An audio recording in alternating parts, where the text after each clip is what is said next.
Hello guys. तो आज हम पढ़ने वाले हैं वो रिएक्शन जिसमें बेंजीन का प्रिपरेशन होता है। There are various methods in which benzene is prepared. For example the one is by acetylene. The acetylene is C2H2। C2H2 की रिएक्शन से भी बेंजीन को बनाया जा सकता है। The second one is aromatisation, जिसमें हम Cr2O3 एंड Al2O3 को कैटलिस्ट लेते हैं, तो वो भी एक रिएक्शन होती है। And the third one is bye using phenol and zinc dust. तो आइए शुरू करते हैं वन बाय वन।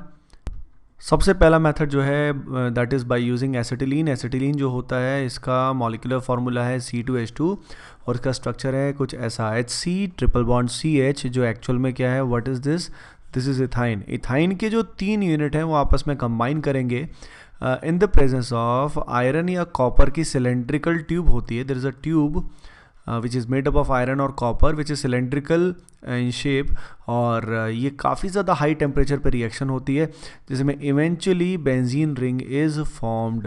तो इसमें आप थोड़ा सोच भी सकते हैं कि यहाँ पे 3 यूनिट्स हमने इसलिए लिए हैं क्योंकि यहाँ पे number of carbon per unit कितना है, 2। तो टोटल हमें कितने कार्बन चाहिए, 6। तो 3 यूनिट ही यहाँ पे ऑटोमेटिकली क्या करेंगे, आपस में कंबाइन करेंगे। नाउ द पॉइंट इज ये रिएक्शन किस तरीके से होती है। तो इस रिएक्शन को हम 2 मैकेनिज्म से एक्सप्लेन कर सकते हैं। एक तो सिंपल इलेक्ट्रॉन का फ्लो करके हम दिखा सकते हैं, या इसमें फ्री रेडिकल मैकेनिज्म से भी हम इसको सॉल्व कर सकते हैं। तो आइए देखते हैं क्या होता है। तो देखिए यहाँ पे ये 3 यूनिट्स हैं एसिटिलीन की। This is the unit number 1, this is the unit number 2 and this is the unit number 3। ये जो कॉर्नर्स पे कुछ दिख नहीं रहा है, ये क्या है, कार्बन एटम्स है। तो एट हाई टेम्परेचर क्या होगा, हाई टेम्परेचर पे ये जो बॉन्ड्स हैं, these pi bonds will be broken. ये पाई बॉन्ड्स यहाँ पे ब्रेक होंगे। जब पाई बॉन्ड्स यहाँ पे ब्रेक होंगे तो बेसिकली हम कह सकते हैं कि इन पॉइंट्स पे रेडिकल फॉर्मेशन होगा। एक इलेक्ट्रॉन यहाँ जाएगा और एक इलेक्ट्रॉन यहाँ इस कार्बन पे जाएगा। सिमिलरली इधर भी हम कह सकते हैं एक इलेक्ट्रॉन यहाँ, एक इलेक्ट्रॉन यहाँ। सिमिलरली हम कह सकते हैं एक इलेक्ट्रॉन इस कार्बन पे, एक इलेक्ट्रॉन इस कार्बन पे। तो ये जो इलेक्ट्रॉन्स होंगे ये आपस में इलेक्ट्रॉन्स को शेयर करके एक नया सिग्मा बॉन्ड इधर बनाएंगे।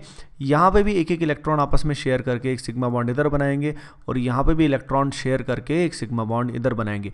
यानी overall we can say is that 3 pi bonds are broken and 3 new sigma bonds are formed. Next method भी बहुत ही इंपॉर्टेंट है। It is by using phenol. यहाँ पे फिनॉल गिवन है और फिनॉल में हम रिएक्शन कराते हैं जिंक डस्ट के साथ। डस्ट का मतलब है पाउडर्ड फॉर्म, और जिंक जब पाउडर्ड फॉर्म में हम लेते हैं तो ऐसे केस में रिएक्टिविटी ज़्यादा रहती है क्योंकि सरफेस एरिया क्या होता है, ज़्यादा हो जाता है बिकॉज ऑफ फाइन पार्टिकल्स। तो इस रिएक्शन में बेंजीन इज़ फॉर्म्ड एंड इसके साथ साथ क्या होता है, जिंक ऑक्साइड बन जाता है। तो अगर आप नोटिस करें तो जिंक जो है इसका इनिशियल ऑक्सीडेशन स्टेट 0 है, और यहाँ पे जिंक का ऑक्सीडेशन स्टेट है +2। जब ये 0 से +2 में जाएगा तो आप समझ ही सकते हो कितने इलेक्ट्रॉन्स ये लूज़ करेगा, 2 इलेक्ट्रॉन्स ये लूज़ करेगा। अब इलेक्ट्रॉन्स कहाँ पे जाएंगे, इलेक्ट्रॉन्स उस एटम पे जाएंगे जहाँ पे इलेक्ट्रॉन्स की डेफिशिएंसी होगी। जैसे कि आप देख सकते हैं ओ की इलेक्ट्रॉन नेगेटिविटी ज़्यादा होने की वजह से इलेक्ट्रॉन फ्लो ओ की तरफ होगा, यानी ओ पे पार्शियल नेगेटिव होगा और कार्बन पे पार्शियल पॉजिटिव होगा। तो ये 2 इलेक्ट्रॉन्स जो हैं वो इस कार्बन एटम पे जाएंगे, जिस कारण ये जो बॉन्ड है ये टूट के इलेक्ट्रॉन ओ के पास चले जाएंगे। तो जब यहाँ पे ये बॉन्ड टूटा तो यहाँ पे चार्ज आ गया negative, it got negative charge. जो ये ऑक्सीजन एटम है ये जिंक के साथ जुड़ गया, और यहाँ पे जो OH का H आपको दिखाई दे रहा है, ये H जो है इवेंचुअली किसको मिल गया, इस नेगेटिव चार्ज को ये H+ मिल गया, और फाइनली बेंजीन इज फॉर्म्ड। तो आपने ध्यान रखना है कि zinc will combine with oxygen, और ये जो हाइड्रोजन यहाँ से बचा है ये इस कार्बन की वैलेंसी को क्या करेगा, सेटिस्फाई करेगा। नेक्स्ट रिएक्शन है एरोमेटाइजेशन। तो आइए देखते हैं एरोमेटाइजेशन में क्या होता है। हमारे सामने यहाँ गिवन है N-हेक्सेन, नॉर्मल हेक्सेन यहाँ पे है, इसमें टोटल कार्बन 6 हैं, और ये Cr2O3 एंड Al2O3 इसमें कैटलिस्ट हैं। हाई टेम्परेचर पे रिएक्शन होने के बाद what we get is benzene ring. अब देखिए इसका एग्जैक्ट मैकेनिज्म तो बुक्स में गिवन नहीं है, पर अपने को आइडिया लग जाता है with the help of this product formation की एग्जैक्टली कैसा कुछ हुआ होगा। तो हम कह सकते हैं कि इन the presence of high temperature ये जो कॉर्नर पॉइंट्स हैं, इन कॉर्नर पॉइंट्स से H निकले होंगे, H का एब्स्ट्रैक्शन हुआ होगा और फ्री रेडिकल फॉर्मेशन हुआ होगा। अब ये जो फ्री रेडिकल है ये आपस में क्या किया होगा, इन्होंने इलेक्ट्रॉन शेयर किया होगा, जिससे यहाँ पे साइक्लिक यानी रिंग फॉर्मेशन हो गया होगा। यानी इनिशियली यहाँ पे साइक्लोहेक्सेन बना होगा, फिर यहाँ से हाइड्रोजन एटम्स 1 बाय 1 रिमूव हुए होंगे। जब हाइड्रोजन एटम यहाँ रिमूव होंगे तो कार्बन की वैलेंसी फ्री होगी, जो सेटिस्फाई होगी विद द इलेक्ट्रॉन शेयरिंग यानी फॉर्मेशन ऑफ पाई बॉन्ड। एक पाई बॉन्ड बनने के बाद अगला पाई बॉन्ड ऑल्टरनेट पोजीशन पे बनेगा क्योंकि वो रेजोनेंस स्टेबलाइज होगा, और उसके बाद अगला पाई बॉन्ड ऑल्टरनेट पोजीशन में बनेगा क्योंकि इससे एरोमेटिसिटी गेन हो जाएगी। एरोमेटिक कंपाउंड बना है नॉन एरोमेटिक कंपाउंड से, hence it is known as aromatisation because it involves the formation of a new aromatic compound in this reaction. ये है अगला एग्जाम्पल। इस एग्जाम्पल में हमने हेक्सेन की बजाय हेप्टेन लिया है, यानी नंबर ऑफ कार्बन 6 की बजाय 7 है। तो इसमें फंडा आपको ये लगाना है कि जो 6 कार्बन है उन 6 कार्बन्स का यूज़ करके तो हम बना देंगे बेंजीन रिंग, और जो ये कार्बन यहाँ पे बचा है ये किस फॉर्म में रहेगा, मिथाइल के फॉर्म में, यानी बेंजीन हम बना देंगे और एक कार्बन जो बचा है that will be in the form of methyl.